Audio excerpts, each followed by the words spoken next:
Halo teman-teman semua, selamat datang di channel Kimiaverse. Pada video kali ini, kita akan melanjutkan pembahasan di video sebelumnya mengenai soal-soal olimpiade untuk bidang kimia di tingkat kabupaten kota untuk tahun 2018. Di video kali ini, kita akan fokus membahas soal pilihan ganda dari soal nomor 21 sampai dengan soal nomor 25. Baiklah, tanpa berlama-lama lagi langsung saja kita mulai pembahasannya dari soal nomor 21. Semua senyawa berikut adalah isomer dari siklopentanon, kecuali soal ini merupakan materi isomer gugus fungsi dan kejenuhan yang dipelajari pada bab kimia organik.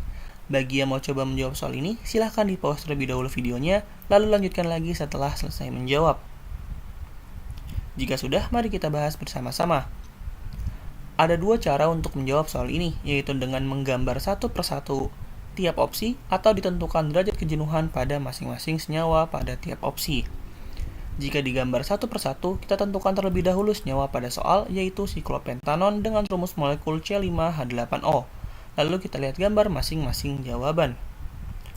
Untuk senyawa 2-metilsiklobutanon atau opsi A memiliki rumus molekul yang sama dengan senyawa pada soal, yaitu C5H8O. Kemudian untuk senyawa 2-etilsiklopropanon juga sama, yaitu memiliki rumus molekul C5H8O. Selanjutnya, senyawa 2,3-dimetilsiklopropena memiliki rumus molekul yang berbeda, yaitu C5H8, sehingga bukan termasuk isomer. Lalu, senyawa metilsiklobutyl ether juga bukan termasuk isomer karena memiliki rumus molekul yang berbeda, yaitu C5H10O. Terakhir, senyawa 1-pentena 3-on merupakan isomer karena memiliki rumus molekul yang sama, yaitu C5H8O. Dengan demikian, ada 3 senyawa yang memiliki rumus molekul yang sama atau isomer dari siklopentanon, dan ada 2 opsi jawaban yang bukan isomer, yaitu opsi C dan juga opsi D. Cara selanjutnya yaitu dengan menentukan derajat kejenuhan tiap senyawa. Derajat kejenuhan itu sendiri bisa diartikan ada berapa ikatan rangkap atau bentuk siklik yang ada pada struktur senyawa. Tanpa melihat strukturnya, kita bisa mengetahui dari namanya bahwa senyawa siklopentanon memiliki bentuk siklik dan satu gugus rangkap CO rangkap 2. Sehingga siklopentanon memiliki 2 derajat kejenuhan. Oleh sebab itu, kita bisa mencari senyawa yang juga memiliki 2 derajat kejenuhan untuk menentukan isomernya. Untuk bentuk siklik memiliki isomer yang sama dengan gugus alkena, sedangkan untuk ikatan rangkap 2 dari CO karbonil atau CO keton memiliki isomer yang sama dengan CO dari aldehid. Mari kita bedah satu persatu dari tiap opsi. Untuk senyawa 2-metilsiklobutanon, dari namanya memiliki satu bentuk siklik dan satu ikatan rangkap CO rangkap 2, sehingga senyawa ini memiliki 2 derajat kejenuhan dan merupakan isomer dari siklopentanon. Begitupun dengan senyawa 2-etilsiklopropanon yang juga memiliki satu bentuk siklik dan satu ikatan rangkap CO rangkap 2, sehingga memiliki total derajat kejenuhan sebanyak 2 dan merupakan isomer dari siklopentanon. Kemudian, senyawa 2,3-dimetilsiklopropena memiliki satu bentuk siklik dan satu ikatan rangkap 2, CC.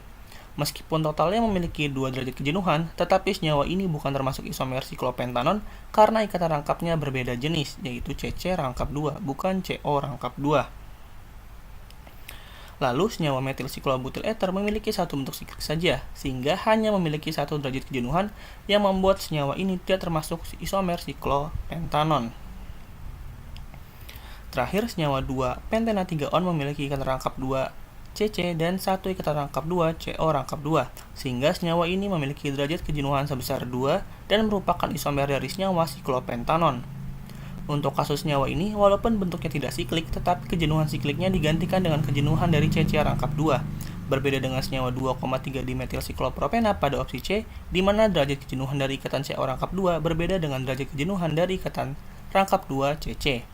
Dengan demikian, jawaban yang paling tepat adalah opsi yang C atau opsi yang D.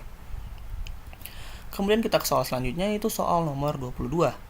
Konformasi Neumann yang benar untuk senyawa di bawah ini adalah materi dalam soal ini merupakan materi yang jarang dibahas, akan tetapi sebenarnya soal ini masuk ke dalam bab kimia organik di kelas 3 SMA. Bagi yang mau coba menjawab soal ini, silahkan di-pause terlebih dahulu videonya, lalu lanjutkan lagi setelah selesai menjawab. Jika sudah, mari kita bahas bersama-sama. Untuk menjawab soal ini, perhatikan gambar berikut. Jika kita melihat senyawa dengan perspektif dari depan atau yang diberi tanda warna biru, maka kita akan melihat struktur seperti pada bentuk sineri planar. Lalu, senyawa dengan konfigurasi sp3 ini dapat berotasi dan penggambarannya dapat dilihat di setiap rotasi 60 derajat. Setiap arah rotasi mempunyai nama sesuai dengan energi yang dibutuhkan untuk mempertahankan bentuk tersebut. Kemudian, kita bisa menyamakan bentuk struktur pada soal dengan struktur pada gambar untuk menentukan namanya. Dalam soal, kedua gugus besarnya yaitu etil berada pada posisi 180 derajat. Posisi ini disebut dengan posisi antiperiplanar atau bisa juga disebut dengan posisi trans. Kemudian, karena terdapat metil pada C di tengah atau C pada posisi 3 atau 4, maka jawaban yang tepat adalah trans 3-metil heksana. Dengan demikian, jawaban yang paling tepat adalah opsi yang E. Kemudian kita ke soal selanjutnya yaitu soal nomor 23. Untuk mendapatkan senyawa jenuh, yaitu senyawa yang tidak memiliki ikatan rangkap, dapat dilakukan reaksi-reaksi berikut, kecuali soal ini masuk ke dalam bab hidrokarbon, khususnya terkait reaksi-reaksi adisi atau pemutusan ikatan. Bagi yang mau coba menjawab soal ini, silahkan di-pause terlebih dahulu videonya, lalu lanjutkan lagi setelah selesai menjawab. Jika sudah, mari kita bahas bersama-sama.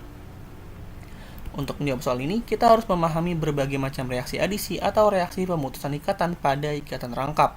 Mari kita bahas satu persatu dari tiap jawaban. Untuk opsi A benar, karena merupakan reaksi umum dari pemutusan ikatan alkena menjadi suatu alkana, menggunakan hidrogen dan katalis asam. Dalam hal ini, sikloheksena berubah menjadi sikloheksana. Kemudian untuk opsi B juga benar, karena hidrida logam seperti LiAlH4 merupakan agen reduksi yang dapat mereduksi atau melakukan pemutusan ikatan rangkap CO rangkap 2 dari keton menjadi alkohol sekunder. Lalu, reaksi pada opsi C salah, karena alkohol jika direaksikan dalam suatu asam sulfat akan menghasilkan reaksi eliminasi atau pembentukan ikatan rangkap yang berkebalikan dengan reaksi adisi. Selanjutnya, reaksi pada opsi D benar, karena terjadi pemutusan ikatan rangkap dari alkena oleh suatu asam. Terakhir, untuk opsi E juga benar, karena pada mekanisme pembuatan polietilen terjadi pemutusan ikatan rangkap secara beruntun pada banyak senyawa etilen untuk membentuk polimer polietilen. Dengan demikian, jawaban yang paling tepat adalah opsi yang C. Lalu kita ke soal nomor 24. Di antara reaksi-reaksi di bawah ini yang tidak dapat digunakan untuk membuat CH3CH2Cl adalah soal ini merupakan materi kimia organik khususnya pembentukan senyawa alkil halida. Bagi yang mau coba menjawab soal ini, silahkan di-pause terlebih dahulu videonya, lalu lanjutkan lagi setelah selesai menjawab untuk dibandingkan jawabannya. Jika sudah, mari kita bahas bersama-sama. Kita mulai dari opsi A terlebih dahulu, di mana pada opsi A terjadi reaksi adisi yaitu H dan Cl akan mengikat C1 dan C2 pada alkena yang telah mengalami pemutusan ikatan, sehingga opsi A dapat menghasilkan senyawa kloroetana seperti pada soal. Lalu opsi B juga bisa menghasilkan senyawa kloroetana karena terjadi reaksi adisi di mana kedua H akan mengikat C1 dan C2 pada alkena yang telah mengalami pemutusan ikatan. Kemudian untuk opsi C juga benar karena akan mengalami reaksi substitusi di mana Cl akan bertukar dengan gugus OH. Kemudian untuk opsi D kurang tepat karena reaksi antara alkohol dengan Cl2 akan mengalami reaksi oksidasi menghasilkan aldehid dan bukan senyawa CH3CH2Cl. Terakhir untuk opsi E juga benar karena terjadi reaksi substitusi antara Cl dengan OH seperti pada opsi C. Dengan demikian, jawaban yang paling tepat adalah opsi yang D. Terakhir kita masuk ke soal nomor 25.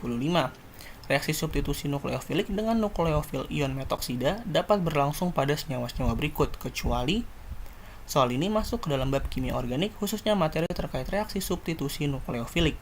Bagi yang mau coba menjawab soal ini, silahkan di-pause terlebih dahulu videonya, lalu lanjutkan lagi setelah selesai menjawab untuk dibandingkan. Jika sudah, mari kita bahas bersama-sama. Serangan nukleofil pada reaksi substitusi nukleofilik umumnya terjadi pada senyawa yang memiliki gugus pergi yang baik, di mana gugus pergi yang baik dapat dicirikan sebagai gugus dengan sifat basa lemah. Untuk opsi A dan D memiliki suatu halogen yang dapat tersubstitusi dan melepaskan halogennya sebagai Br- atau Cl-. Keduanya merupakan suatu basa lemah. Untuk mudahnya bagaimana mengetahui suatu gugus basa lemah atau tidak dapat dilihat ketika gugus tersebut bersifat asam. Semisal Cl- dan Br- ketika menjadi spesies asam yaitu berupa senyawa HCl dan HBr, keduanya merupakan asam kuat, sehingga ketika menjadi suatu basa akan menjadi basa lemah. Kemudian untuk opsi C dan E keduanya memiliki gugus OH. Walaupun OH akan terlepas sebagai OH- yang tidak dikategorikan sebagai basa lemah, tetapi gugus OH tetap bisa dikategorikan sebagai gugus pergi yang dapat digantikan atau disubstitusi dengan ion metoksida. Sedangkan untuk senyawa pada opsi B tidak memiliki gugus pergi, karena ketika nukleofil ion metoksida bereaksi dengan opsi B atau senyawa keton, akan terjadi reaksi adisi atau pemutusan ikatan rangkap pada CO rangkap 2, bukan reaksi substitusi. Dengan demikian, senyawa yang tidak mengalami reaksi substitusi nukleofilik dengan ion metoksida adalah opsi yang B. Mungkin sekian untuk video kali ini, semoga bermanfaat dan apabila ada hal yang ingin didiskusikan bisa kita diskusikan bersama di kolom komentar. Jangan lupa juga untuk melihat video lainnya terkait pembahasan OSK Kimia. Sampai jumpa di video selanjutnya. Terima kasih.